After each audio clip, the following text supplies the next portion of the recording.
ನಿವೃತ್ತ kernel PV ಹರಿ sir ಬಂದಿದ್ದಾರೆ. Sir ನಮಸ್ಕಾರ, ಕಾರ್ಯಕ್ರಮಕ್ಕೆ ಸ್ವಾಗತ. ಪಿವಿ ಹರಿ ಸರ್, ಪ್ಯಾಲೆಸ್ಟೈನ್ ವಿರುದ್ಧವಾಗಿ ಭಾರತ ನಿಂತಿಲ್ಲ, ಒಪ್ಕೊಳ್ಳೋಣ. ಹಾಗಂತ ಇಸ್ರೇಲ್ನ ವಿರುದ್ಧವಾಗಿ ಪ್ಯಾಲೆಸ್ಟೈನ್ ಮಾಡುವಂತಹ ಕೆಲವೊಂದು ಪಿಕ್ಚರ್ಗಳು ಅಥವಾ ಪ್ರೊಪಾಗಂಡಾಗಳು ಅದಕ್ಕೆ ನಮ್ಮ ನೆಲದಲ್ಲಿ ಅವಕಾಶವನ್ನ ಕೊಟ್ರೆ ಆಗಬಹುದಾದ ಆಪತ್ತೇನು? ಈ ಪ್ಯಾಲೆಸ್ಟೈನ್ನ ಸಿನಿಮಾಗಳನ್ನ ಸ್ಕ್ರೀನಿಂಗ್ ಮಾಡಲಿಕ್ಕೆ ಬಿಡದೇ ಇರೋದಕ್ಕೆ ಕಾರಣ ಕೊಟ್ಟಿರೋದು ಡಿಪ್ಲೊಮ್ಯಾಟಿಕ್ ಡೇಂಜರ್ ಆಗೋ ಸಾಧ್ಯತೆ ಇದೆ, ಡಿಪ್ಲೊಮ್ಯಾಟಿಕ್ ರಿಲೇಶನ್ಶಿಪ್ ಡೇಂಜರ್ ಆಗೋ ಸಾಧ್ಯತೆ ಇದೆ. ಇದನ್ನು ಕೂಡ ಅಬ್ಜೆಕ್ಟ್ ಮಾಡೋ ಪರಿಸ್ಥಿತಿ ಇದೆಯಾ ಅಂತ ಹೇಳಿ. ಫಸ್ಟ್ಲಿ ಮೇಡಮ್, ಈ ಚರ್ಚೆ ಅನಗತ್ಯ. ಇದು ಯಾಕೆಂತ ಹೇಳಿದ್ರೆ when it question comes to international geopolitics, ನಾವು ಇದರ ಬಗ್ಗೆ ಧರ್ಮ ಆಗಲಿ ಇದಾಗಲಿ ಯಾವ್ದು ಜೋಡಿಸಬಾರದು. Just we should be aware for all this. ಯಾಕೆಂತ ಹೇಳಿದ್ರೆ ಈಗ ಧರ್ಮ ಯಾಕೆ ಧರ್ಮದ ವಿಚಾರ ಅಲ್ವೇ ಅಲ್ಲ ಸರ್, ನಾವು ಮಾತನಾಡ್ತಿರೋದು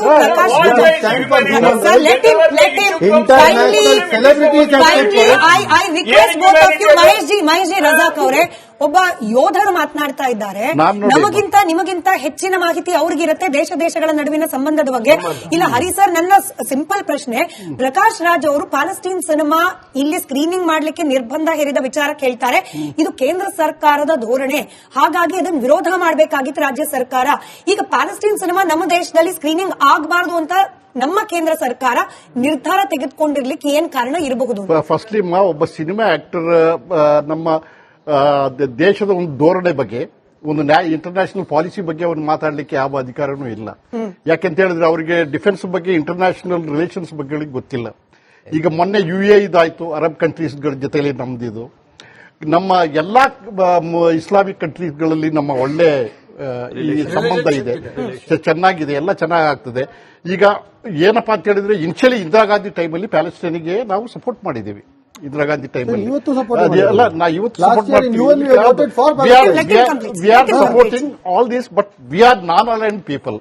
ನಾವು ಈಗೇನಾಗಿದೆ ಅಂತ ಹೇಳಿದ್ರೆ due to the changing scenario, ಈಗ ಗಾಜಾದಲ್ಲಿ ಅಟ್ಯಾಕ್ ಆಯ್ತು, 1200-1300 ಮಕ್ಕಳನ್ನ ಸಾಯಿಸಿದ್ರು, 63,000 ಸಮ್. ಸೊ ಅವ್ರದ್ದು ಆಮೇಲೆ ಇಸ್ರೇಲ್ ಮತ್ತೆ ಇವರಿಗೆ ಫೈಟಿಂಗ್ ಇದಾಗಿದೆ. ನಾವು ಇಂಥ ಮಧ್ಯದಲ್ಲಿ ನಾವು we should be very careful in our policies to that effect. So ಈಗ ಇದನ್ನ ನಾವು ಇಸ್ರೇಲ್ ಇಂದ ನಾವು ಡಿಫೆನ್ಸ್ ಬಗ್ಗೆ ಮಾತಾಡೋದಾದ್ರೆ ಮ್ಯಾಕ್ಸಿಮಮ್ ಡ್ರೋನ್ಸ್, ನಮ್ಗೆ ಎಷ್ಟು ವೆಪನ್ಸ್ಗಳು, ಎಕ್ವಿಪ್ಮೆಂಟ್ಸ್, ಆಮಿನಿಷನ್, ಎಲ್ಲ ನಮ್ಗೆ ಸಿಗ್ತಾ ಇದೆ. ಎಲ್ಲದರಲ್ಲೂ ಕೊಡ್ತಾ ಇದ್ದಾರೆ. ನಾನು ಸರ್ವಿಸ್ ಅಲ್ಲಿ ಇಸ್ರೇಲ್ ಪೀಪಲ್ ಆಫೀಸರ್ಸ್ಗಳು ಬಂದಾಗ ನಾನು ಮಾತಾಡಿದ್ದೇನೆ. ಅವ್ರು ನಮ್ಗೆ ಇಂಡಿಯಾದ ಮೇಲೆ ಬಹಳ ಪ್ರೀತಿ. ಅವ್ರು ನಮ್ಮ ಒಂದು ಮುಂಚಿಂದಲೇ ನಾವು ಅವ್ರನ್ನ ಅಪೋಸ್ ಮಾಡಿಲ್ಲ, ನಾವೊಂದು ಇದು ಮಾಡಿಲ್ಲ. ಅವ್ರನ್ನ ಇದು ರಕ್ಷಣೆ ವಿಷಯ. Small interfere, the first government Israel ಅನ್ನ ರೆಕಗ್ನೈಸ್ ಮಾಡದಿದ್ದು ನಾವು. Until that they are not recognized Intel because of the vote bank. First time the Israel ಅನ್ನು recognize ಮಾಡಿದಂತದ್ದು ನಮ್ಮ ದೇಶ. ಫಸ್ಟ್ ಪ್ರೈಮ್ ಮಿನಿಸ್ಟರ್ ವಿಸಿಟ್ ಮಾಡಿದ್ದು ಇಸ್ರೇಲ್ಗೆ ನಾವು. ಸ್ಟೇಟ್ಹುಡ್ ಆಫ್ ಪ್ಯಾಲೆಸ್ಟೈನ್ ಇಲ್ಲ sir.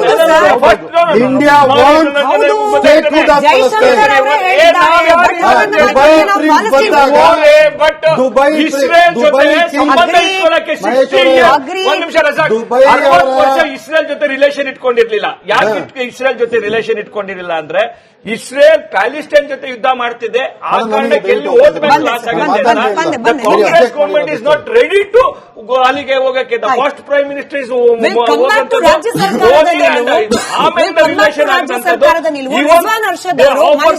Nuclear ರಿಯಾಕ್ಟರ್ಗೆ ಹೊಡಿಬೇಕು ಅಂತ ಅವತ್ತೇ ಇಂದಿರಾ ಗಾಂಧಿ ಕೇಳಿದಾಗ she is not willing to Rizwan Arshad ಅವರ ಪ್ರತಿಕ್ರಿಯೆ ಇದೆ, ಅದನ್ನ ಗಮನಿಸಬೇಕು. ನಾವು ವಿಲ್ ಕಮ್ ಬ್ಯಾಕ್. ರಾಜ್ಯ ಸರ್ಕಾರದ ನಿಲುವು ಕೇಂದ್ರ ಸರ್ಕಾರದ ನಿಲುವಿಗೆ ವಿರುದ್ಧವಾಗಿರ್ಬೇಕಾ ಅನ್ನೋ ಪ್ರಶ್ನೆಗೆ ಮತ್ತೆ ವಾಪಸ್ ಬರೋಣ. ರಿಜ್ವಾನ್ ಅರ್ಷದ್ ಅವರ ಸ್ಟೇಜ್ ಮೇಲಿನ ಹೇಳಿಕೆಯನ್ನು ಗಮನಿಸಿ. ನಮ್ಮ ನಾಯಕರಾದಂತ ಸಿದ್ದರಾಮಯ್ಯ ಅವರು ನಮ್ಮ ಸರ್ಕಾರ ನಡೆಸ್ತಾ ಇದ್ದಾರೆ. ಅವರ ಸರ್ಕಾರದಲ್ಲಿ ಯಾವುದೇ ರೀತಿಯ ಒತ್ತಡದಿಂದ ನಾವು ಕೆಲಸ ಮಾಡೋದಿಲ್ಲ. ಸಿನಿಮಾ ಪ್ಯಾಲೆಸ್ತೀನಿಯನ್ ಸಿನಿಮಾ ಇರಲಿ, ವರ್ಲ್ಡಿನ ಬೇರೆ ಬೇರೆ ಭಾಗದ ಯಾವುದೇ ಸಿನಿಮಾ ಇರಲಿ, ನಮ್ಮ ವೇದಿಕೆ ಮೇಲೆ, ನಮ್ಮ ಸರ್ಕಾರದ ವೇದಿಕೆ ಮೇಲೆ ಅದು ಸರಿಯಾಗಿ ನಾವು ಪ್ರದರ್ಶನ ಮಾಡ್ತೀವಿ, ಮಾಡಬೇಕಾಗುತ್ತೆ. ಸಿದ್ದರಾಮಯ್ಯನವರ ಸರ್ಕಾರದಲ್ಲಿ ಆಗದೆ ಇದ್ರೆ ಎಲ್ಲೂ ಆಗೋದಿಲ್ಲ. ನಮ್ಮ ನಾಯಕರಾದಂತ ಸಿದ್ದರಾಮಯ್ಯ ಅವರು ನಮ್ಮ ಸರ್ಕಾರ ನಡೆಸ್ತಾರೆ. ಅಂದ್ರೆ ಏನರ್ಥ ರಜಾಕ್ ಅವರೇ? ಅಂದ್ರೆ ಸಿದ್ದರಾಮಯ್ಯನವರ ಸರ್ಕಾರದಲ್ಲಿ ಮಾತ್ರ ಕೇಂದ್ರ ಸರ್ಕಾರದ ನಿಲುವನ್ನ ವಿರೋಧ ಮಾಡಲಿಕ್ಕೆ ಸಾಧ್ಯ ಅನ್ನೋದಾ? ಮೇಡಮ್, ಈ ದೇಶದಲ್ಲಿ ಸರ್ವೋಚ್ಚ ನ್ಯಾಯಾಲಯ, ಏಪೆಕ್ಸ್ ಕೋರ್ಟ್, ಸುಪ್ರೀಂ ಕೋರ್ಟ್ ಒಂದು ತೀರ್ಪು ಕೊಟ್ರೆ ಅದಕ್ಕೆ ವಿರೋಧಿಸುವ ಅಧಿಕಾರ ನನಗಿದೆ. ನಾನು 2 ಜಡ್ಜ್ಮೆಂಟ್ ಕೇಳ್ಬೋದು, 5 ಜಡ್ಜ್ ಕೇಳ್ಬೋದು, 7, 9 ಜಡ್ಜು ಕೇಳ್ಬೋದು. 9 ಜಡ್ಜ್ಮೆಂಟ್ ಕೊಟ್ಟಿರುವ ಆರ್ಡರ್ಸ್ ಅನ್ನ ಇಲ್ಲ ನನಗೆ ಇಷ್ಟ ಇಲ್ಲ ಅಂತ ನಾನು ನನ್ನ ಪಾಡಿಗೆ ಇರ್ಬೋದು, ನಾನು ಅದನ್ನ ತೀವ್ರವಾಗಿ ಖಂಡಿಸಬಹುದು. ಆ ಅಧಿಕಾರ ನನಗಿದೆ.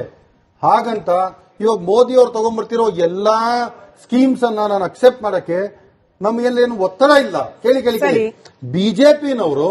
ಬಿಜೆಪಿ ಪಕ್ಷದವರು ಮೋದಿ ಅವರ ಸ್ಕೀಮ್ಸ್ಗೆ ಅಕ್ಸೆಪ್ಟ್ ಮಾಡ್ಕೊಳ್ಳಿ.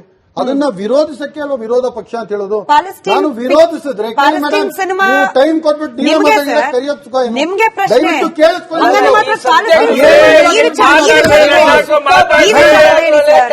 ಮೋದಿಯವರ ಪಾಲಿಸೀಸ್ ಅನ್ನ ನಾನು ವಿರೋಧಿಸಿದ್ರೆ ನಾನು ದೇಶದ್ರೋಹಿ ಆಗಲ್ಲ. ಇವರ ಮನಸ್ಥಿತಿಯನ್ನ ಸೆಟ್ರೈಟ್ ಮಾಡ್ಕೊಳ್ಳಕ್ಕೆ ಇಷ್ಟು ದಿನ ಮುಸಲ್ಮಾನರನ್ನ ಬೆರಳು ತೋರಿಸಿ ತಾಲಿಬಾನ್ರು ಅಂತಿರೋರು ತಾಲಿಬಾನ್ರನ್ನ ಇವ್ರು ಕರೆದು ಬಿಟ್ಟು ತಪ್ಕೊಂಡ್ಬಿಟ್ರೆ ತಾಲಿಬಾನ್ರು ಒಳ್ಳೆಯವರಾಗಿಲ್ಲ.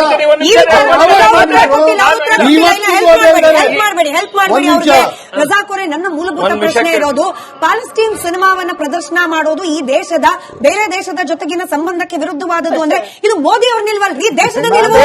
ಇದನ್ನು ಅಪೋಸ್ ಮಾಡಬೇಕು. Central board for film certification 100ರಲ್ಲಿ ಒಂದು 6-10 ಚಲನಚಿತ್ರಗಳನ್ನ ಇಲ್ಲ ಅಂತ ತಡೆ ಹಾಕುತ್ತೆ. ಅದನ್ನ ಸುಪ್ರೀಂ ಕೋರ್ಟ್ ಹೋಗಿ ವಾಪಸ್ ತಗೋ ಬಂದಿದೀವಿ. ಅದು ಕೇಂದ್ರ ಸರ್ಕಾರದ ನಿಲುವು. ಅಂತಾರಾಷ್ಟ್ರೀಯ ಜಿಯೋ ಪಾಲಿಟಿಕ್ಸ್ ಅಲ್ಲಿ, ಫಾರಿನ್ ರಿಲೇಷನ್ಸ್ ಅಲ್ಲಿ ಅದರಿಂದ ಏನು ತೊಂದರೆ ಆಗಲ್ಲ. ಆಗಂಗಿದ್ರೆ ಈ ದೇಶದಲ್ಲಿ ಬ್ಯಾನ್ ಮಾಡಬಹುದಾಗಿತ್ತು. ಯಾಕೆ ಒಪ್ಪನಿಕ್ಕಿದ್ದಾರೆ ಚಾನಲ್ಸ್ ಅಲ್ಲಿ ಬ್ಯಾನ್ ಮಾಡಬೇಕಲ್ವಾ? ಇವ್ರು ಹೇಳ್ಬಿಟ್ಟು ಸಟಾನಿಕ್ ವರ್ಸಸ್ ಅಂತಾರೆ. ಸಟಾನಿಕ್ ವರ್ಸಸ್ ಚಲನಚಿತ್ರನ ನಾವಲ್ಗೆ ಅಲ್ಲಿ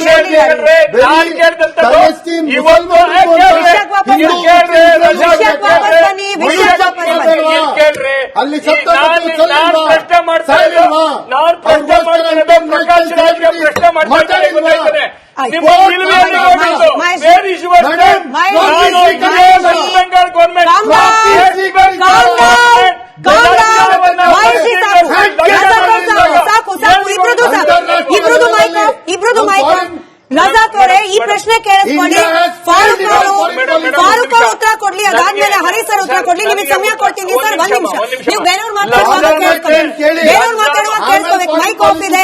ಫಾರೂಕ್ ಅವರು ಉತ್ತರ ಕೊಡ್ಲಿ, ಆಮೇಲೆ ಹರೀಶ್ ಸರ್, ಅಮೃತೇಶ್ ಸರ್, ಮಹೇಶ್ ನೀವು ಉತ್ತರ ಕೊಡಿ. ನೀವು ಕೇಳಬೇಕು ಸರ್. ನಾವು ಡಾಲರ್ ವಿಚಾರಕ್ಕೆ ಪ್ರತ್ಯೇಕವಾಗಿ ಚರ್ಚೆ ಮಾಡ್ತೀವಿ, ಅವಾಗ ಬಂದ್ ಮಾತಾಡಿ. ಕೇಳಿಸ್ಕೊಳ್ಳಿ ಫಾರೂಕ್ ಅವರೇ. 25% ಆಯ್ತು ಸರ್. ಅಟ್ಯಾಕ್ ಇಂದ ಕೇಳಿಸ್ಕೋಬೇಕು ರಜಾಕ್ ಅವರೇ. ರಜಾಕ್ ಅವರೇ ಕೇಳಿಸ್ಕೋಬೇಕು. ರಜಾಕ್ ಅವರೇ ಕೇಳಿಸ್ಕೋಬೇಕು. ರಜಾಕ್ ಅವರೇ, ನಾವು ಯು ಹ್ಯಾವ್ ಟು ಲಿಸನ್. ದಾಳಿಗಳಾಯ್ತು, ಚಿಕ್ಕ ಚಿಕ್ಕ ಮಕ್ಕಳು ಸತ್ತೋದ್ರು, ಪ್ಯಾಲೆಸ್ಟೈನ್ ಅವರು ಅನುಭವಿಸಿದ್ರು. ಹೌದು ಸರ್, ಅದೇ ಪ್ಯಾಲೆಸ್ಟೈನ್ ನ ಕೆಲವರು ಸಪೋರ್ಟ್ ಮಾಡ್ತಾ ಇರುವ ಹಮಾಸ್ ಉಗ್ರರು ನಡೆಸಿದ ನರಮೇಧ, ಅದ್ರ ಬಗ್ಗೆ ಯಾಕೆ ಮಾತಾಡಲ್ಲ? ಫಾರೂಕ್ ಅವರು ಉತ್ತರ ಕೊಡ್ಲಿ. ಕೇವಲ ಹಮಾಸ್ನವರು ಒಂದು ಧರ್ಮಕ್ಕೆ ಸೇರಿದವರು ಅನ್ನೋ ಕಾರಣಕ್ಕೆ, ಹಮಾಸ್ಗೆ ಪ್ಯಾಲೆಸ್ಟೈನ್ ನಲ್ಲಿ ಬೆಂಬಲ ಇದೆ ಅನ್ನೋ ಕಾರಣಕ್ಕೆ ಹಮಾಸ್ ಉಗ್ರರು ನಡೆಸುವಂತಹ ಭಯೋತ್ಪಾದಕ ಚಟುವಟಿಕೆ ನರಮೇಧವನ್ನು ಕೂಡ ನಾವು ಸಹಿಸಿಕೊಳ್ತೀವಿ. ಪಾಕಿಸ್ತಾನ್ ಜಿಂದಾಬಾದ್ ಅಂತೀವಿ, ಪ್ಯಾಲೆಸ್ಟೈನ್ ಜಿಂದಾಬಾದ್ ಅಂತೀವಿ. ಯಾವ ಮನಸ್ಥಿತಿ ಸರ್ ಇದು? ಫಾರೂಕ್ ಅವರೇ, ಹೇಳಿದವರು ನಿಮಗೂ ಗೊತ್ತು ಯಾರಿದ್ದಾರೆ ಅಂತ. ಯಾರು ನಿಮಗೂ ಗೊತ್ತು?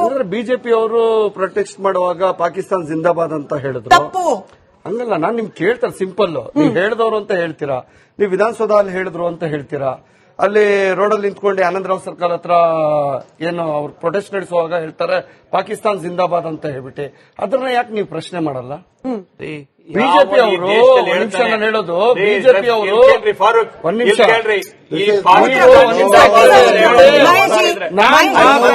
ಯಾಕೆ ಮಾತಾಡ್ತೀರಾ? ನೀವು ಮಾತಾಡುವಾಗ ಏನಾದ್ರು ನಾನು ಮಾತಾಡಿದ್ದೀನಿ. ನಾನು ಹೇಳೋದು ಎಲ್ಲಾರ್ಗು ಒಂದೇ ಕಾನೂನು ಇರಬೇಕು, ಎಲ್ಲಾರ್ಗು ಒಂದೇ ವ್ಯವಸ್ಥೆಗಳಿರ್ಬೇಕು, ಎಲ್ಲಾರ್ಗು ಒಂದೇ ರೀತಿ ನೋಡ್ಬೇಕು. ನೀವು ಇಲ್ಲಿ ಏನಾಗುತ್ತೆ ಗೊತ್ತಾ, ಇಲ್ಲಿ ಮಾತಾಡಿದ್ರೆ ಬರೀ ಹಿಂದೂ ಮುಸ್ಲಿಂ ಬೆಳಗ್ಗೆ ಎದ್ರೆ ಸಂಜೆವರೆಗೂ ರಾತ್ರಿವರೆಗೂ ಮಲಗೋವರೆಗೂ ಬೆಳಗ್ಗೆ ನಾವು ಮುಂದೆ ಬಂದು ಮಕ್ಳಿಗೆ ನಾವು ಫ್ಯೂಚರ್ ಏನ್ ಹೇಳ್ಕೊಡ್ಬೇಕು ಹೇಳಿ? ನಾವು ಬರೀ ಹಿಂದೂ ಮುಸ್ಲಿಂ ಈಗ ಮಾತಾಡ್ತಾ ಇದ್ರಲ್ಲ ಫರೂಕ್. ಈಗ ಒಂದು ವಿಷಯ ಹೇಳ್ತೀನಿ, ರಜಾಕು ಈಗ ನಾವೆಲ್ಲ ಒಂದು ವಿಷಯ ಹೇಳ್ತೀವಿ. ಗೌರ್ಮೆಂಟ್ ಒಂದು ಡಿಸಿಷನ್ ತಗೊಂಡಿದೆ. ನೀವು ಪರವಾಗಿ ನಿಮ್ಗೆ ಏನ್ ಅರ್ಥ ಆಗ್ತಾ ಇದ್ದ? BJP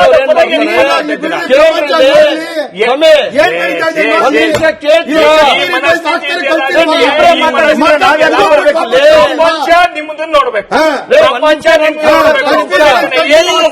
BJP